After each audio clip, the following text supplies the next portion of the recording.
Ова е Кочани, според пописот дом на околу 32.000 жители. Прва гледка од централните градски улици е со обраќање од Грч. Затекнавме полни контејнери и кучиња скитници. Во градот се евидентирани и околу 600 дивоградби. Оваа фонтана која патем не работи, го символизира оризовото зрно, важна гранка за локалното население. Градот живее од мали бизниси, а има и 2 странски инвестиции. Во првите 2 дена од изборната кампања, овде нема билборди, ниту волја да се избира. Како се живее во Кочани? Тешко и лошо. Што ви недостига? Се. Не ни е дојдено до изборите, пошто нема никаква правда. Луѓето, граѓаните не поштува институцијата. Кај да се помолиме, ќе не прати на друга страна да одиме, не дават услугата. Погледни како кој ќе то служи, да паднеш нема го да те дигне. Млад човек ретко Кочани, па како обиднова трагедијата. Катастрофално. Градот се уште е завиен во некролози за 62 млади животи изгубени во трагедијата во импровизираното кабаре на 16 март годинава, најголемиот дел кочанчани. За нив се виорат и транспаренти кои посетуваат дека не треба да се молчи и дека корупцијата убива. Изгорената квази дискотека Пулс е оградена и се уште ја обезбедува полиција. Повредените пак поминуваат низ тежок процес на рехабилитација, а во Кочани натаму владее колективна траума. Уште многу време ќе треба да помине на некој начин да ја сванеме реалноста. Ја мислам дека реалноста уште не ја разбираме и не можеме да ја разбереме во вакви прилики. Поготово сега кога државата и правниот систем касне со отпочнување на еден процес судски во кој на некој начин ќе ја облажи маката на родителите, па и маката и на другите и така натаму. Лично сум засегнат, имав внук во пожарот. Овде се надвиснуваат и други проблеми. Над центарот на градот се издига старата касарна. Таму, на диво, во субстандардни услови, живеат 15 ромски семејства. Прашање на време е кога кровот целосно ќе попушти.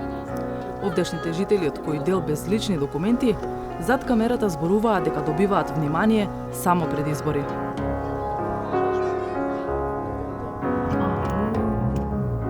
Во другиот рит од градот, на 14-та бригада, не повика Боца Зашева. Не покани во нејзината куќа, но дотаму со автомобил тешко се стигнува.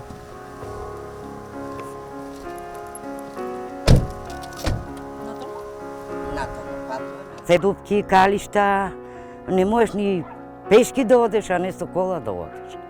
Да викнеш брза помош, да ти дојде, не може да ти дојде. Значи, нема шанса да дојде, дека да дојде. И сега се молиме за да ни направат пато. Значи, ние се кажуваме, јас сам 50 години на овај рит. 50 години се молиме да ни го направат асфалт. Нашето присуство на ридот го забележаа и други жители. А дојдат, леле, Господ нека ви е на помош. Господ нека ви е на помош додека се заврши гласењето. Завршиле се, нема го ни Господа, ни помош, ни они спојал. Завршена сметка. Многу сум изреволтирана. Нема шо да кажеш. За никаде сме ние, тука сме одсечени од се. Гласате на избори? Не. Зошто? Ради тоа, само што не ни е пато направен, никој не искача од комшиите да гласа. Од тука се гледа и дива мини депонија. Во вакви услови Кочани ја дочекува изборната локална трка, која сама по себе е феномен. За предстојните локални избори во Кочани како никогаш претходно има 6 кандидати за градоначалник и дури 9 советнички листи. Венко Крстевски е независен кандидат, како и Зоран Тодоров.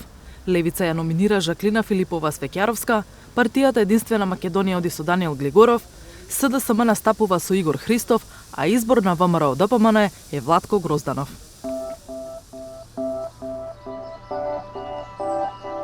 Крстевски е веде градоначалник на општината, функција која ја презеде по трагедијата во Пулс. Бара уште цел мандат за да ги поправи состојбите што ги нотирал, како дивоградбите низ општината. Значи, склучување на меѓуопштинска соработка пред се во делот со инспекторски служби. Инспекторските служби во рамките на општина Кочани не си ја вршиле работата со години, бидејќи да си ја вршиле немало да има дивоградби и немало да има ваков хаос. Прва работа ќе ни биде склучување на меѓуопштинска соработка, втора работа ќе ни биде мапирање на сите проблеми во делот со улици и приоритет ќе ни биде општина Бескал. Целта е уште првата година да создадам услови за нормално и хумано живење на места каде што се изградени куќи, а за жал се уште нема водоводна, канализациона и патна инфраструктура. Другиот независен кандидат, Зоран Тодоров, е економист и граѓански активист. Заклучил дека однадвор тешко се прават промени, па затоа цели кон раководната позиција во општината. Вели дека сака луѓето по сопствена волја да живеат во Кочани, а не од што мораат. За да се промени тоа, како што кажав, од организационо поставување на самата општина на општинските органи, тоа е прво. Второ, видливоста на терен во врска со чистотата и со обичните проблеми што ги засега граѓанинот.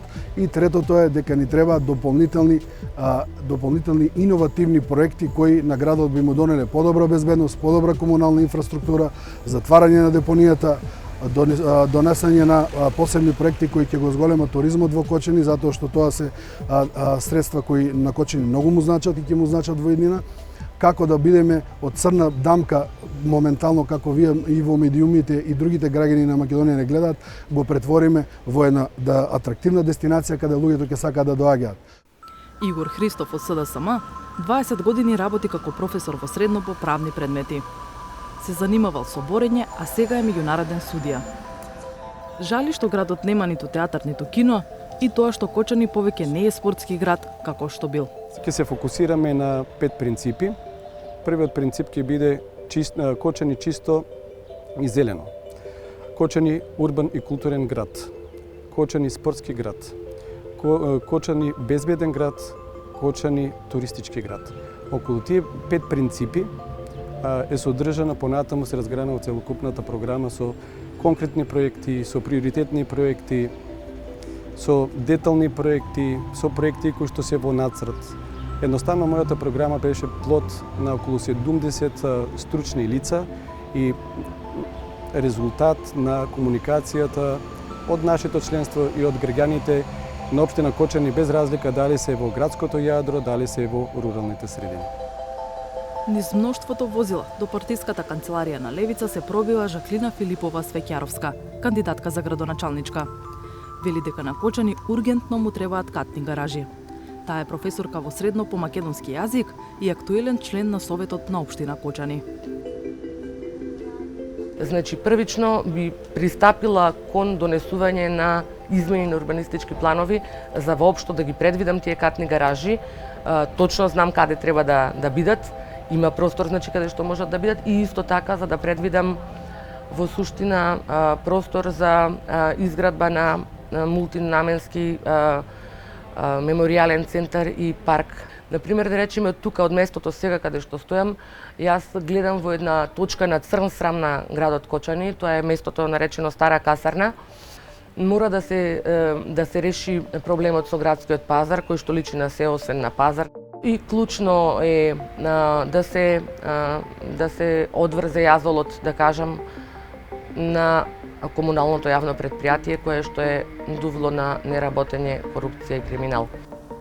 ВМРО ДПМН го номинира гинекологот Владко Грозданов. Неговата ќерка е една од повредените во пожарот во Пулс. Главната причина што ме натера да се нафатаме е таа верба дека во Бога и во кочанското население дека еднаш мора да почнеме да се исправаме после оваа трагедија. Надежта дека ќе биде се добро и љубовта кон самиот град и моето население. Една од капиталните инвестиции, исто така, нели, што се повторува со години, но во моментот се работи активно на активирање и реализација на истата е браната Речани, со која би се подобрило и би се решило еднаш за секојаш проблемот со водоснабдување во Кочани. Имаме планирано неколку проекти во самото градско продречје, тоа е на Катната гаража, на Јужен булевар, дополнителен мост на Кочанска река. Имаме проектно решение за уникатен споменик за 62-те починати деца во пожарот во Кочани. Кандидатот на Единствена Македонија, Даниел Глигоров, не ни даде изјава о здравствени причини, но телефонски кажа дека кочанчани добро го познаваат. Ако за нешто се едногласни кандидатите, тоа е дека меѓу 6 понуди не е вистински избор да се остане дома на денот на гласањето. Јас ќе им порачам на качанчини дека сега е историска шанса да ја смениме траекторијата и нината на нашиот град. Дефинитивно што помасовно да излезат заради тоа што во спротивно ќе го добијат истото тоа што со години наназад го имаат. Сега Кочани има избор, да се направи вистинскиот избор кој кандидат треба да ја води општината. Заради тоа што мора да се напомене дека не е седно кој ќе го води градот. Воопшто не е седно. Точно дека сме во тешка трагедија, но мора да продолжиме. Како, што би направиле? Да застанеме тука и што да направиме? Нема друго решение, значи мора да се продолжи некако. Без разлика кој како ќе победи, резултатот мора да биде подобро Кочани.